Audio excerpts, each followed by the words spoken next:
So I wanted to look a little bit at Call of Duty, actually. Something that we've talked on and off again about on the channel for a while, mainly because T and I grew up playing it, and have had kind of a weird relationship with the series in the sense that I stopped playing it for 3 years, I believe. There's a lot of people that started playing Call of Duty back in COD 4. They still play it now, played it every year. And for me, it wasn't quite like that. I kind of started with Modern Warfare 2, went back and played Call of Duty 4, and went on from there and then stopped at a certain point. I believe it was Advanced Warfare was the last one I played, and then I years later ended up getting Black Ops 3 secondhand for zombies, and then wanted to play 4 because of zombies again and the Battle Royale mode, actually, surprisingly enough. And I've actually been really impressed with the Battle Royale mode. Now, there's problems that it has. There's a lot of problems that it has, which have been getting addressed as the game goes on. But it started out as a fun shell in a lot of ways and really has come into its own. It's not just like a Fortnite knockoff. There's not building. It does feel different in its own ways, and its art style and gameplay. But I also think that there's a lot of possibility for this to be the premier battle royale on the market. In terms of gameplay, I would argue that it already either is or is close. In terms of cosmetics and other things, I would say it has a ways to go, but it's come a long way as well. Anyone who played the first operation, the way these work are there's operations in the game. These are like events. They're kind of like the Fortnite battle passes. You level up, you tier up over time, and you unlock cosmetics and other stuff as you go on. The first operation was awful. It was actually just awful. There was like 2 or 3 things worth unlocking in the whole thing. The reserves just kind of sucked as well. The reserves were like what you unlock after you hit rank 200 in that. And it took forever to hit rank 200. And so when this one came around, they cut that requirement pretty much in half. We went from needing to be rank 200 to rank 100, and then after that you start unlocking reserves, and you get to see what you're going to unlock every level. The original operation was you would unlock something random most of the levels, and there was only a few that you could see what you would get. And not even all the things you could see were things you wanted. Because a lot of them didn't have personality. They didn't have any flair to them. They weren't interesting artistic pieces. They weren't fun skins. It's just nothing to them. They're very shallow, very stupid, and they felt very rushed. This time around, there's a lot of skins and decals and everything that just seem really cool and fun to actually try to get, along with the Ultimus versions of a couple of characters such as Nikolai and Dempsey. So this is kind of where it comes down, though, also to negatives that have presented themselves here too. Yes, there's more stuff this time around that has a lot of personality, and they did knock it down to 100 tiers, but it's also really disappointing because they also kind of are still, in a way, really not giving you the full game for what you paid, especially if you're a member of the Black Ops Pass, someone who bought, you spent $100 on this game, you got the season pass with the game, it came with the zombies characters and everything. Yes, there's a lot of stuff here for you that you don't have to spend another dollar that you can unlock, for sure. However, there's also stuff that you can't unlock by normal means in any way. And that's fine in some regards, but in others it's really not. So with a system like Overwatch, you have to get loot boxes, yes, and you have to open them and hope to get something you want. So in that way, this is a little bit ahead of it in the fact that you can see the 100 tiers. However, after those 100 tiers, you still are opening loot boxes. It's still just random stuff. You hope to get what you want because it's in the reserves and you may or may not get it. And there's such a huge pool that you probably won't.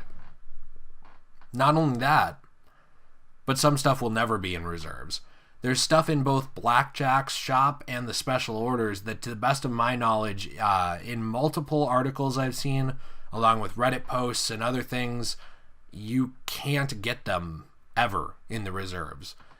So something, and these characters might come back eventually, but even though the Ultimus versions of Nikolai and Tank Dempsey are in the level up tree here for tiering up, I believe at levels 40 and 95 respectively, which you can hit because you get a free tier skip every day as long as you just play a little bit. It's still kind of garbage because the Ultimus versions of both Takeo and Richtofen were not in this. You had to pay 800 Call of Duty points in order to get them. I only have some COD points because of the version that I got of this game, because I wanted to get it digitally, and my friends were also playing it. But it's just kind of dumb that you have to pay real money to get some of the characters on that roster and not others. And it's not like Overwatch where you can just earn gold by getting duplicates and then eventually save up and buy them. There is no in-game way to earn COD points. None. Zero. You have to buy it, no matter what. Doesn't matter. And it's not comparable to Fortnite because with Fortnite the game is free. It makes sense that they'd charge you for these cosmetics, this battle pass. That you buy the battle pass, earn your way up. And it's not a model that really makes sense with this game. I mean, it makes sense in the sense of greed, of, oh yeah, I want to make all of the money, as much money as possible. Definitely it makes sense. Makes sense from the point of Activision and Treyarch for sure. And you know what? I totally get monetizing your game. It's your game, not mine. I understand it. I'm not asking you not to monetize the game in some way.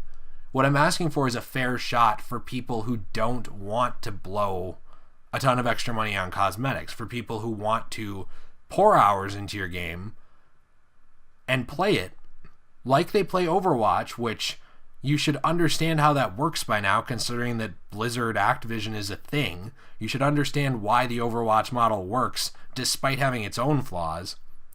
These people, they're able to play the game for hours and hours and hours and hours, and they're able to either earn loot boxes or earn gold from loot boxes for duplicates and eventually save up for the items they really, really want. That's fair. If people don't want to spend the time to do that, yeah, they can just sink money into loot boxes. They can pay 20, 30, 40 bucks, whatever they want, $5, $1, buy some loot boxes, get some gold, buy the things that way, or eventually if they just keep dropping money on it, I'm sure they'll get it eventually. Yeah, that makes sense because there is another option. There's two options there. You have the monetization of your game and you have a player-friendly system that really nobody seems to have a problem with. So I don't understand why this is such a hard concept for Call of Duty to get. There have been so many positive steps taken forward in Blackout and in the game in general. I don't like the multiplayer that much of this game. I think it really needs work, but it's been getting stabilized as well somewhat.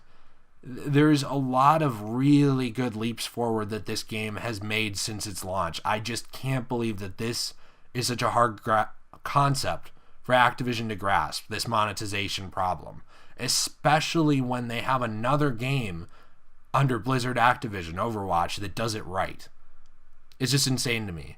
And originally I just wanted to talk about what they added to the game that made it better, because there has been a lot of stuff, the stability. They've also added the weapon camouflages to Blackout so that you can personalize your guns. They've added all this personality with this tier system, this operation around versus the last one. But there's just so many problems still. I love the personality you're adding to your game. I love how silly you've made it, how fun you've made it. You've really gone in on Call of Duty as kind of a cartoon, especially the Black Ops version, and gone full in on the celebration of Black Ops, and that's fantastic, and I love it. I love additional weapons that you've added in, the SWAT. I even like that the combat knife is in here now, which I get killed with somewhere in here, just totally annihilated. But I don't understand why this is so hard to get, and I hope someday Activision is able to understand it, because it's insane to me that back in Advanced Warfare, where loot boxes made their first foray into the Call of Duty series, that it was done the best, because you would get them like usually a lot of matches. You'd unlock one, you get one like every match or every other match, and you'd get cool stuff in them. And it just seems like over the years that this game franchise has really started to negatively skew towards being greedy with this type of thing. And I understand why. I understand the incentive. I'm not asking you not to monetize it. I'm not asking you not to make money off your game. I'm not even asking you not to just totally screw over the player base in some way, because that's what a lot of the loot box stuff is kind of just screwing over people who, in my opinion, have some kind of gambling problem, or who have like compulsion issues with purchases, who just want that one more thing. They just want that fix, that one more item. I'm not asking you not to go after that market. Maybe there's a little bit of a moral problem in there for going after them. Definitely concede that point. I'm not a fan of loot boxes, but I understand it's part of the gaming market now. All I'm asking you to do is to pretend that you're not doing that. To pretend that there's some kind of semblance of a love of the series in here, and a love of the player base that has created the company, because I don't give a rat's ass who founded Activision. Activision would be nothing without the people that have poured so much money into it, and continue to. That's all I'm asking for.